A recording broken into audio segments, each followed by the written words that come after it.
जिस कोने से घूम करके आए हैं और जिस दुनिया के जिस साइड से आप आए हैं, वहां से किस तरीके के सिग्नल, क्योंकि फर्स्ट हैंड तो आपने एक्सपीरियंस किया, चीजें कैसी दिख रही हैं ग्लोबली, किस तरीके के ट्रिगर्स हैं और आगे का रास्ता कैसा दिखता है बाजार का, और उससे अगर हम इंडिया के बाजार को कितना आइसोलेटेड रह सकते हैं, कितना अलग है, कितना सही है, कितना कॉन्ट्रेरी।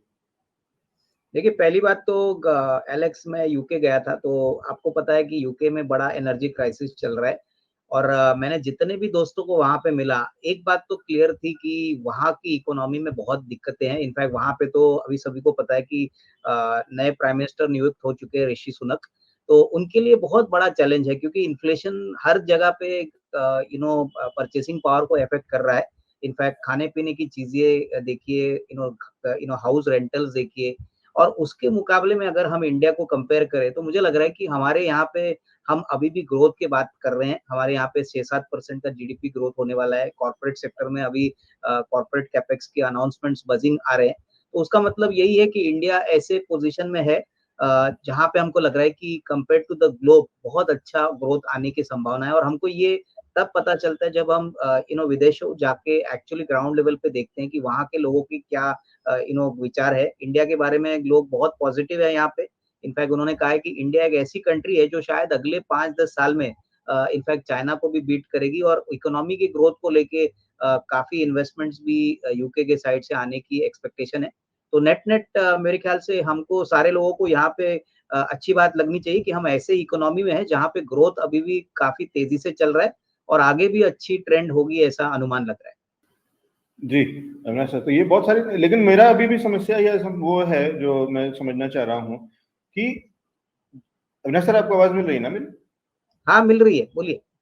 अच्छा, मैं सर ये पूछा था कि हम कितने समय तक आइसोलेटेड रह सकते हैं। हम बात करते हैं कि वहाँ ज्यादा स्थिति खराब है और वो वाला, सर ये हमसे, वो एडवांस कंट्रीज भी हैं, हमसे बड़ी इकोनॉमीज भी हैं, और कई मामलों में कई तरीकों से हम डिपेंडेंट भी हैं। जब आईटी सेक्टर की बात करते हैं तो वो बिजनेस वहीं से करते हैं, भले ही हम काम यहाँ पे करते हैं, वो सारी कंपनीज और टीसीएस, इन्फोसिस और एचसीएल करते तो हम उन्हीं से, बिजनेस तो वहीं से चलता है उन्हीं के पास। अगर उनका बिजनेस खराब होगा तो हमारे बिजनेसेस, हम देख रहे हैं कि यहाँ पे पिंक स्लिप्स बटना शुरू हो गई हैं, बहुत सारी चीजें, फायरिंग शुरू हो गई हैं।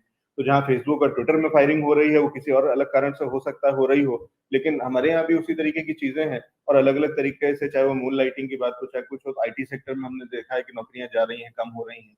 और भी बहुत सारी चीजें जहाँ पे एक्सपोर्ट में कहीं ना कहीं असर तो आएगा। तो हम कब तक बचे रहेंगे और कितना बच पाएंगे, और कितना आगे हम कैसे अपनी इस विनिंग स्ट्रीक को हम कैसे जारी रख पाएंगे, तब जबकि सारी दुनिया जो है कहीं ना कहीं एक डाउन साइड में चल रही होगी। तो नहीं, देखिए, ये पॉइंट तो आपने बराबर बोला कि जो एक्सपोर्ट ओरिएंटेड सेक्टर्स है और जो आईटी रिलेटेड बिजनेसेस है, वहां पे तो दिक्कतें बढ़ेंगी। इनफैक्ट अभी तो यूरोप से ऐसा भी रिपोर्ट आ रहा है कि अगले साल जो एनर्जी क्राइसिस है वो और भी तेजी से इनको इम्पैक्ट करेगा, क्योंकि अभी तक तो कैसे वैसे यूरोप ने अपना एनर्जी क्राइसिस संभाला हुआ है। हालांकि अभी भी कंडीशन काफी खराब है, लेकिन अगले साल नेक्स्ट फाइनेंशियल ईयर में अगर ये रशिया यूक्रेन का मामला सुलझता नहीं है, तो मेरे ख्याल से दिक्कतें बढ़ेंगी। और इसलिए जो भी एक्सपोर्ट ओरिएंटेड कंपनीज है एलेक्स, वहां पे हमको लग रहा है कि दिक्कतें स्पेशली फार्मा को लेके, उसके बाद आईटी को लेके, इनफैक्ट थोड़ा बहुत ऑटो कंपोनेंट एक्सपोर्ट को लेके दिक्कतें बढ़ेगी।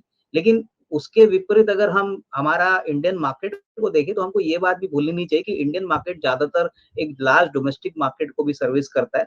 हमारे यहाँ पे सबसे बड़ी दिक्कत इन्फ्लेशन है। यहाँ पे भी खाने पीने की चीजें, यहाँ पे भी कॉस्ट इन्फ्लेशन बढ़ा है, तो ये एक चैलेंज रहेगा। बट मुझे लग रहा है कि देखिए, इन्फ्लेशन एक ऐसी चीज होती है जो शायद 2-3 या 4 महीने और चलेगी। इसके बाद कहीं ना कहीं तो इन्फ्लेशन भी कूल ऑफ हो जाएगा। तो आपको इन्वेस्टर्स को तो ऐसी कंपनीज देखनी चाहिए जो इन्फ्लेशन प्रूफ है। थोड़ा बहुत इन्फ्लेशन अगर आता भी है तो ग्रो करेंगे। क्योंकि देखिए, इंडेक्स को हम देखें या इंडाइसेस को देखें, तो ये कहना बहुत मुश्किल होता है कि एक्चुअली टर्न अराउंड और रिवाइवल कब होगा। बट डेफिनेटली कॉर्पोरेट सेक्टर के जो Q2 के नतीजे आए हैं, इससे एक बात तो साफ है एलेक्स कि बहुत कम नेगेटिव सरप्राइजेस आ गए, जैसे कि मेटल्स में आ गया है। उसके बाद थोड़ा बहुत आपके फार्मा सेक्टर में आपको अंडर परफॉर्मेंस देखने को मिली है। बट अगर आप auto components, banking, capital goods ऐसे सेक्टर में देखेंगे, तो यहाँ पे ग्रोथ मोमेंटम बहुत तेज है। सो मेरे ख्याल से सिलेक्टिवली अभी भी काफी मौके हैं। हालांकि अभी एफआईएस का भी रवैया पॉजिटिव हो चुका है, काफी पैसा एफआईएस ने भी डाला है। तो मार्केट पिछले 1.5 महीने में बहुत अच्छी तरह से 18,000 के ऊपर चला गया है। तो ये मुझे नहीं लग रहा है कि इमीडिएटली कोई ट्रेंड रिवर्सल होगा। आने वाला बजट जो है एलेक्स में, मुझे लग रहा है कि बहुत बड़ा ट्रिगर होगा, क्योंकि वो इलेक्शन का पहले वाला बजट होगा, तो ये बजट तक तो मुझे लग रहा है कि मार्केट्स में तेजी का माहौल रहेगा। उसके बाद बजट में क्या आता है, क्या अनाउंसमेंट आते हैं, उसके ऊपर डिपेंडेंट होगा। लेकिन एटलीस्ट फरवरी तक तो लग रहा है कि मार्केट में ये जो तेजी का माहौल है, वो कंटिन्यूअसली रहना चाहिए।